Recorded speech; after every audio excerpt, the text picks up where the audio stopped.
Welcome to NEK VT Rocks, and my guest today is Ben Luce.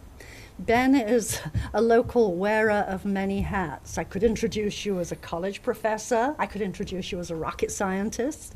I could introduce you as a musician, a member of NEK. What would you like to talk about today? Well, let's talk about music today. Yes! So tell me a bit about your music. Obviously, I know some, and I know something about your history with electronic music, and I think a lot of people would be really interested in knowing more about that. Yeah, so my father, who was named David Allen Luce, David A. Luce, was an extraordinarily brilliant synthesizer designer. His early career was focused on research, and he was an early researcher in what people call musical acoustics, which is the physics of why instruments sound the way they sound. So he was actually a physicist, but instead of going into the prevailing field at the time, which was going into the Cold War nuclear weapons research and stuff like that, which he didn't want to do, he did a 180-degree turn and went into musical acoustics. He was one of the first people to use the giant vacuum tube computers of the era to analyze sounds from instruments, and figured out why a trumpet sounds like a trumpet and a violin sounds like a violin and all that. And he was very good with electronics, so he then went into a little operation that was funded by his former thesis advisor to develop synthesizers, and they worked for about 7 years doing that. He developed some extraordinarily advanced, innovative synthesizers, which could really imitate conventional musical instruments very well. Those never got commercialized, unfortunately. The guy who was funding it just kind of reneged and refused to move forward with it, and we're not really sure why. He's kind of got cold feet or something.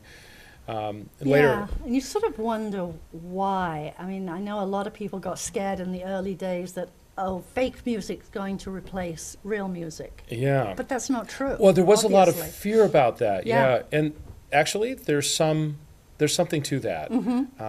Today, the synthesizers today that run on computers, for example, the sampling synthesizers, can imitate many conventional instruments so well that you can't tell the difference. And it's not necessarily a bad thing. It's just different. It's different. But I think we have to be honest with it sometimes, and sometimes it can lead to cheap replacements. But he did all this work and wasn't able to commercialize it. But then Robert Moog offered him a job at Moog Music, and he immediately became the head of engineering there, and designed a number of synthesizers for Moog Music, and ran the company essentially all the way till its end in about 1987. So from about 1972 through 1987, he was the lead engineer at Moog. The most famous thing he did there was he designed the first truly polyphonic electronic music synthesizer, an instrument called the Polymoog, and he used all his musical acoustics knowledge to do that. So, for example, the Polymoog is capable of these beautiful shimmering sort of textures because he had a special way of finely randomizing the slight tunings in the notes, and modulating the pitch and the tonality of the sounds in such a way. So it was extraordinarily beautiful sounding instrument, and it made a big impact. In the mid-'70s, it became the first instrument that a lot of keyboard players had that could have string sounds and brass sounds and piano sounds. And probably that's where a lot of people first got their introduction to it, because they learned that some of their big bands and rock bands were actually using those instruments. That's true. That's true. And it became widely used, and a lot of the sounds that people are familiar with in music from the 70s and 80s is like that. If you ever listen to Gary Newman's Pleasure Principle album, that those really otherworldly sounds, like in the song Cars, that's all Polymoog.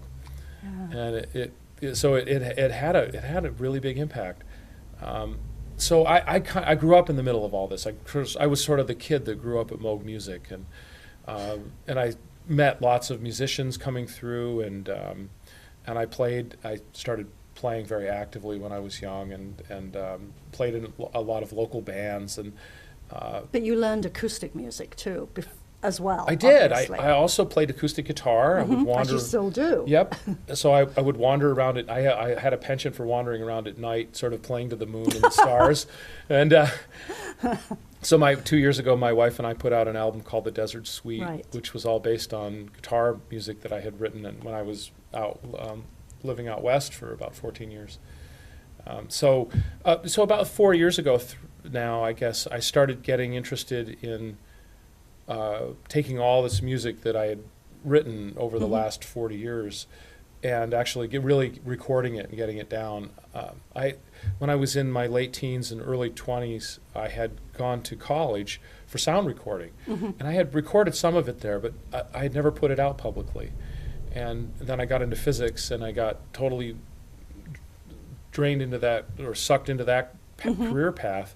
But I did keep making music privately, just for my own pleasure. It was still a big part of my life, sort of spiritually. And then about 4 years ago, started to get back into that and learn how to do digital recording, and got a little system together. So Janice and I recorded The Desert Suite. That was our first big project. Yeah, I remember that. And now I've got a lot of other music sort of in the pipes, and I've created Literally in the pipes. Yeah, literally in the pipes, and the electronic pipes Yes. in this case. And recently I created a YouTube channel, and I've just started putting this stuff out there. So I have this YouTube channel called Ben Luce Sonic Light, which my wife likes to tease me about. She's sort of she sort of puts on the Hearts of Space voice, and she says, "Ben Luce Sonic Light," just funny. And so so people can go to YouTube if they Google on that, they can hear all the stuff. I'm sure it'll be attached to this. At the end of it, there's usually a series of links. So music's pretty much your full-time gig right now. Well, I'm still teaching. You're teaching, I'm right. teaching full time. So my bread and butter is my physics teaching, which I love. And I've also last December I became the research director and webmaster for an electronic music nonprofit.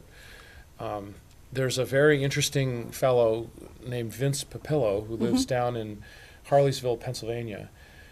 And about 20 years ago, 30 years ago, he started collecting vintage electronic music instruments very vigorously. He really sought out and really tried to find a lot of the instruments that had been used by famous musicians and were sort of, at this point, sort of kind of rotting away in people's basements or storage sheds. And He must have an enormous space. he does. So he had built up his own career in the supermarket industry area, producing food. He started off actually selling vegetables off the back of his truck, and slowly built up his business, and then got into food production. And so he had a facility that had been part of his food operation.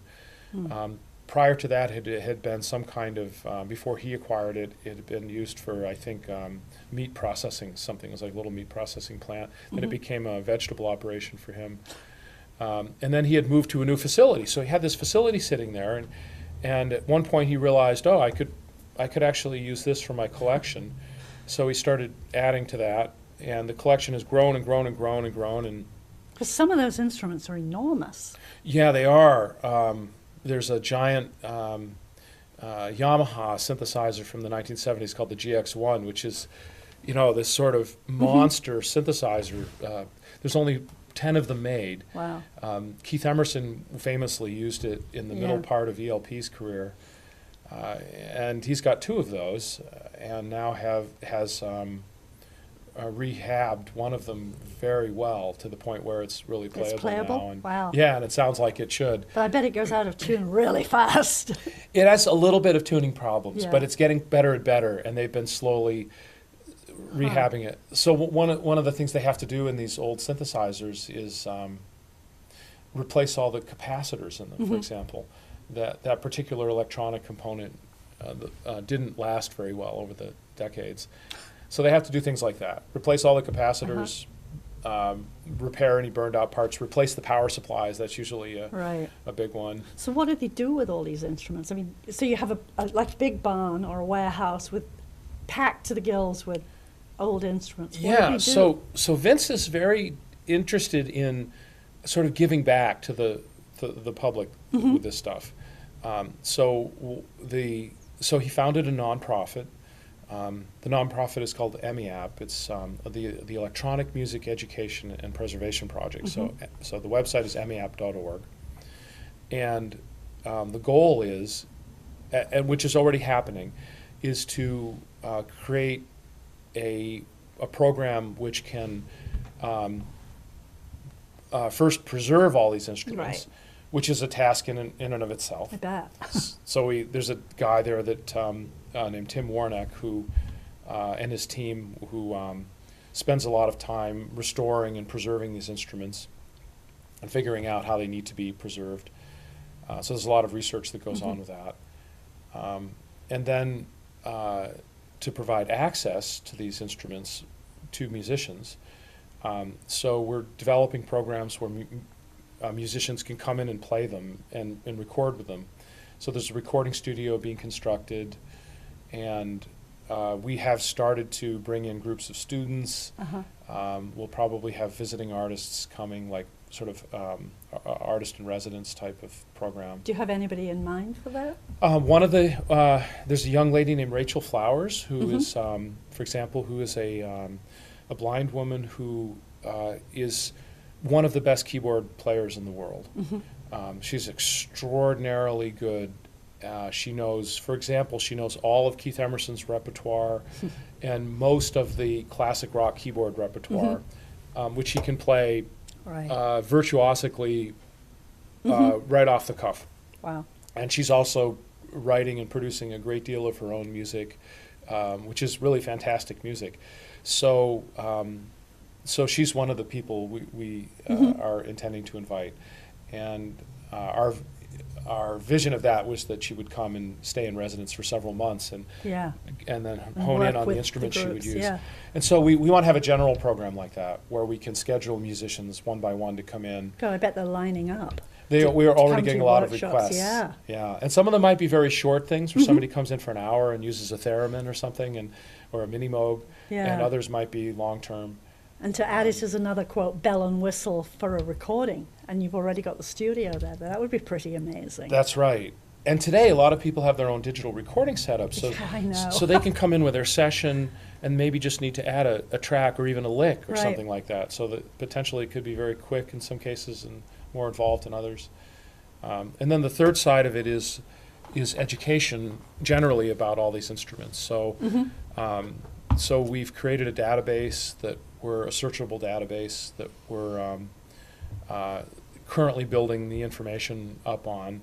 So the entire catalog will eventually be in the database, and people will be able to search. That's online, or will be online. Will be online, and they'll be able to search and look up different instruments and then read about their history, listen to sound samples of them, and that will also help prepare people that want to come in and use the instrument. So they could come in and research and figure out, okay, let's see, I guess I'd like to maybe try using this instrument, maybe the steel fawn here, and then they can figure out, what it, sort of know ahead of time what it sounds like, and maybe even read the user manual or watch a video or two on how to operate it so that they're not completely spinning their wheels just trying to get up to speed when they first come in. It's sort of a whole different mindset from recording studios that I certainly used to know, where the lead musician or singer would go in and bring in a whole bunch of other musicians. Everybody would be squashed into the little space. Right. And now that doesn't even have to happen. Right. It's a lot more easy to break things down. Yeah. You even have musicians playing in different parts of the world, performing simultaneously now over the internet, recording, kind of wild. Skype them in. You basically can do that now. We will have a traditional recording setup there, a large room where people can come in and a full console, where people can come in and they can do the traditional thing. And we're thinking of also having sort of live stream concerts where people can come in and perform live on some of these instruments. And broadcast that over the internet. And broadcast that. So that's being contemplated. And the other side of the education is historical research. So I'm very involved in that side. We're trying to sort of unearth and preserve the history of how a lot of these things were developed before more people pass away. A lot of the people who did all this stuff are long gone. But there's still hard to believe, isn't it? It is, but there's still quite a few of them around too. And being 80 isn't what it used to be. A lot of 80-year-olds are as active as 20-year-olds these days. Absolutely. So we're finding that we're still finding there's a lot of people who remember a lot. So we're systematically bringing them in and sitting down with them, collecting archives and documents, and then they may have blown out their hearing, but the rest is still functioning. Some of them have, certainly. I know. My dad actually suffered hearing damage from one of Keith Emerson's giant systems when he was visiting Keith once before a concert. And somebody fed back a microphone. And so it was that era, that rock and roll thing. Yeah. I notice that at concerts now, little kids wear earphones, which is really smart. Yeah, it can be. Although a lot of young people, I think, are suffering hearing damage from headphones too. Probably. Because they can turn them up too loud. Yeah, but the ones they're putting on the babies are actually to keep the sound out. So parents that are protecting their kids. Yeah, they're not protecting their own ears, but they're protecting their kids' ears, which is really smart. Absolutely. There's probably, parents are probably more aware of things like that than they were. Yeah. Yeah, I mean, we've all gone to concerts where the music was way too loud for ear health. Yeah, it was kind of crazy back in that era. And it's probably still is, yeah. I guess I don't get out too much to those kind of shows, so it's probably still occurring. Yeah. You need to come out from behind the synthesizer. And I teach a class on psychoacoustics at the college, huh. And one of the things I do stress to there, I do teach the students about decibel levels, and I really emphasize to them, you've really got to watch out, especially kids that are headed into the music industry, that it's... well, even from dumb stuff like a leaf blower. Sure. Oh, industrial noise sources, yeah. or mechanical, yeah. And that's still it's probably less of an issue in... Vacuum cleaner. And plants some and things, of them are way up. Yep. Yeah, and some of that stuff has gotten better with time. You buy the more higher-end vacuum cleaners; they're a lot lower in noise. Who buys high-end vacuum cleaners? But the lower-end ones are still probably pretty loud. Yeah. And a lot of machinery, lawn machinery and things like that, that can be very loud. Yeah, there's a lot of dangerous sources and workers working in conditions. I think OSHA has helped. Yeah. But I'll bet a lot of American products that Americans are buying, especially from overseas, are probably from sweatshops where the workers are not being protected well. So. Absolutely. And the instruments themselves, the machines, are not protecting us when they get here. So there's so much to talk about here, isn't there? Right. So where are you going with your music? Well, so I have, I kind of have an ocean of music to put out there. So I'm probably going to put out another maybe 50 to 80 pieces of music over the next couple of years. That's a lot. It is, but it's all there already, a lot of it. This is music you've sort of written over the decades. And I'm also finding I'm much better at actually coming up with new things now than I was. I think... it's kicked into gear. I'm much better at getting past writer's block. So I'm finding often when a certain emotion hits me, I can sit down and produce something that's new. But it's very interesting too. I've discovered also that when the emotion is not there, I can't do anything with it. So, so I've sort of been discovering myself that way, in an interesting way. Yeah. Has it made a difference having access to something like YouTube? Because I know for a lot of musicians, the hard part is letting other people hear it until you get over that barrier. But there's something about the way people post stuff now. They'll post stuff that's really experimental, which is really cool in a lot of ways, and it must be really scary for the musician. Because you're going to get criticism. I think you're onto something there, yeah. I didn't put stuff out for all these years because, well, first of all, I wasn't spending that much time pursuing the recording of it. But even when I was, I'm very perfectionistic. Right. And I was afraid to put stuff out there. I also had this idea in my head that, well, you know, college professors in Vermont don't get paid, at the state colleges don't get paid very much. We make very, you know, really? we're one of the lowest paid systems in the country, and I'm sure. cost of living up here, especially having to commute down to Linden, is Right. not cheap. So, you know, for a while I thought, well, maybe we could make some money off of this and supplement our income, and maybe that will happen even. But at some point, I got to the point where if I sit around and wait for that, I don't really know how to monetize that stuff. I don't really have the time or resources to even be able to do that. You need an agent. So eventually one day I just thought, well, actually, what really matters to me is just getting the music out there to people. I don't really care, actually, if we succeed in monetizing it. So once I made that decision, and the thing that kicked it over for me was I was doing web design stuff for EMEAP, and I needed to learn about how to set up YouTube channels and operate all that. So I set one up for myself just as an experiment. And right about the same time, the anniversary of my dad's passing was coming up, the 2-year anniversary, and I had acquired a new synthesizer package which was based on samples of his original Polymoog. So, and I was recording with it, and I was very inspired. It sounded really great. It really captured the Polymoog sound beautifully. And I did a bunch of sort of improvs with it, and I thought, wow, actually, I have enough here for an album.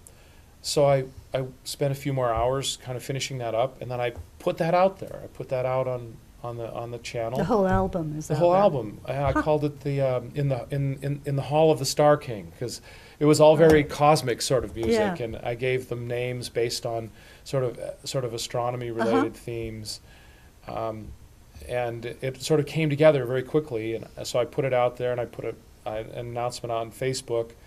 And then I realized, wow, I've been neglecting Facebook, and I started looking at the list of friends, realizing, oh my gosh, I have all these old college friends and all these people that, actually I'd really like to be in touch with them more. So I started getting more active that way, and then I started recording more music and putting more out on the channel, and so it started to, just in the last month or two, really started to take off, and I'm loving it. Can people download it from there? Yeah, they can. So there are ways of downloading directly from YouTube, and if people want to do that, I don't have any qualms with that. Yeah. And we do have a site on Bandcamp, a site called, if people go to benjanisluce.bandcamp.com, they can find, we have a little Bandcamp site, and they can download the tracks for $1 a track. So, That's nice. Can they then use that music? yeah, they could. I think we wouldn't object to that. Yeah. They obviously should ask you permission. Yeah, first. we'd love to be credited on Yeah. it. But if people, in fact, that's kind of my dream. If people want to use some of the music as theme music in a movie, or we would or love even it. for a yoga class. I mean, I was thinking of the sort of spacey music. I'm using a really tacky term there to define it, but you know what I mean. A the lot sort of it is neurology. pretty ambient. Yeah. Yeah, it's nice background music. So sure, we would be honored. Yeah. Anyone who wants to. In fact, actually, we had a request by somebody recently to use it in a yoga class. See? Yeah. So yeah, it's actually really nice for that. And the nice thing about the YouTube channel is you can go there and click on one of the playlists, and it will just stream. Yes. And you can put it on as background music while you're doing something else. I think it's actually. I'm not insulted at all when people say, "Hey, it's nice background music." I was in somebody's Great. house the other day, and we're not high tech in our house, but as we walked into this person's studio, he said, Alexa apparently paid attention, Alexa, play jazz. Oh yeah, and just boom. And then Alexa, whoever this mystical Alexa is, I know who it is, just then plugged into this jazz station. And then he decided the jazz wasn't quite the jazz he wanted, so he could tweak it. It was, wow. Yeah. Yeah, right. You can, the systems could do that with access are yours, very yeah. powerful. And there's some serious issues here too with, Oh, yeah. I don't want to undercut or give the impression that I think all music should be free. I And, don't think it should. right? Musicians should get reimbursed and paid for their effort appropriately, especially if they're trying to live off of it. So there's a real problem here. The only reason I've really gone to just completely streaming it freely is I think there's a lot of people out there who should have access to music that shouldn't have to pay for it. I think there should be a lot of music that's freely accessible. People can listen to on the radio or wherever. Right. So I like having a segment of it that way. And for me, I just don't have the means or time to do anything else with it anyways. But for musicians that need to generate income off of their output, I also support that too. And so I hope that we, as a society, we can find a balance between those two things. And that was one of the arguments we said earlier with the electronic music. If you can replace other musicians with a synthesizer, what does that mean for the living that people will earn? And that has happened for players of conventional instruments. Yes, There's probably a lot less work because of that. There is. And sessions musicians get paid peanuts. Right. We talk about professors getting peanuts, but try being a session musician. I agree. It's probably really tough for them. Yeah, it's brutal. And they don't get royalties if music's recorded. They probably don't. Yeah, unless they had made some special contractual arrangement. Yeah, and most people just say, I want the studio, book me a guitar player and a trumpet player, and in come those performers, and then they're dismissed at the end. They get their fee, but that's it. Yeah, it's a real tough thing like that. Yeah. So I would say I don't have the answer. I would say to people, even if people like my music and they're listening to it, and they feel and they have the means to support music, then maybe they could pay it forward. Go pay for a performance by a young local musician somewhere, or go to their performance and then donate or something like that. So So I think we need to sort of maybe encourage a culture of support for artists that way. Absolutely. And those of us who like going to concerts of variety of sizes, from a house concert to a big hall, there's a synergy and energy that comes from that you don't get by watching something on the tube. Yes, live performance is very important, especially I love that way. live performance. That's probably the only silver lining of what's happened with the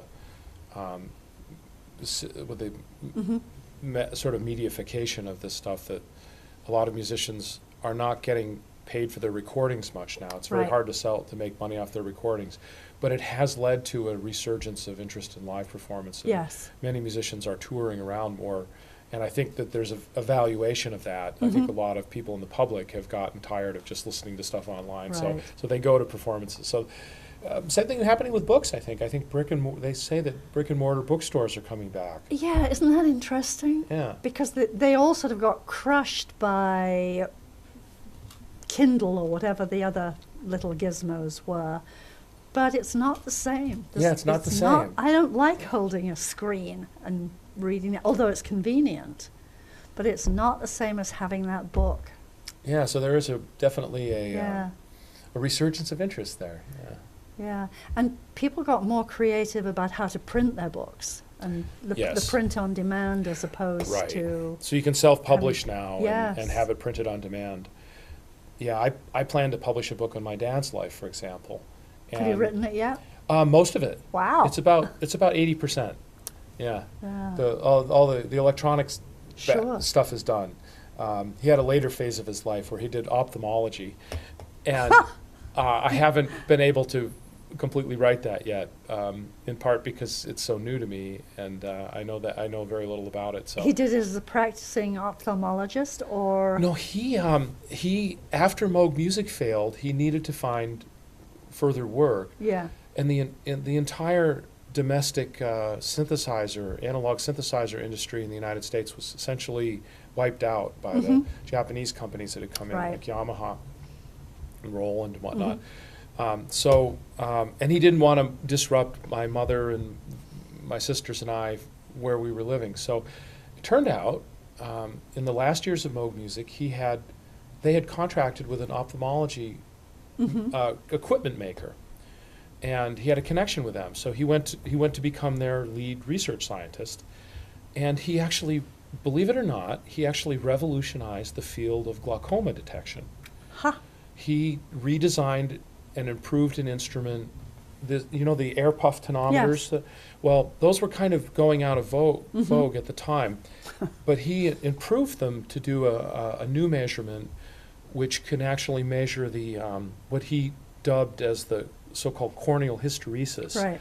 in the cornea, which was a new measurement. And up until recently, the air puff thing was the only thing that could do that measurement. Right. And that turned out to be a much better indicator of the onset of glaucoma and actually a whole bunch of other eye disorders. So he started a whole new field in ophthalmology around this, and his discovery is literally saving the eyesight now of millions of people. That is fantastic. So it's this whole wonderful thing he did, which is amazing thing. And so to write that well is a task. I mean, the piece that sort of screams to me from that is you get a quote, basic qualification that you think is going to force you down one particular alleyway. And then look where you can go. You can take off into the world of music or into the world of medicine, and without any background in either. I think that's a big. He's a great. Yeah, you're right. He's a great example of that. Yeah. And it could apply to many different fields. Right. Especially fields that are fundamental. Exactly. Like being able to write well, having good command of writing in English or whatever language, or being multilingual, or being good at science or math or like being able to draw well. Yeah. Whatever the space of that fundamental skill can often go in many. That's a wonderful directions. message to give kids before they go to college or as they go into high school. Unfortunately, we're out of time. It goes so fast. Well, Pam, thank you. It's been wonderful talking to you here I today. will It's do been it my honor again to be at on some your show. point. Thank you for coming. Thank you. And your contact information will be at the bottom of the screen or at the end of the screen, so people will know how to get in contact with you. Thank you, and I hope people enjoy the music. I'm sure they will.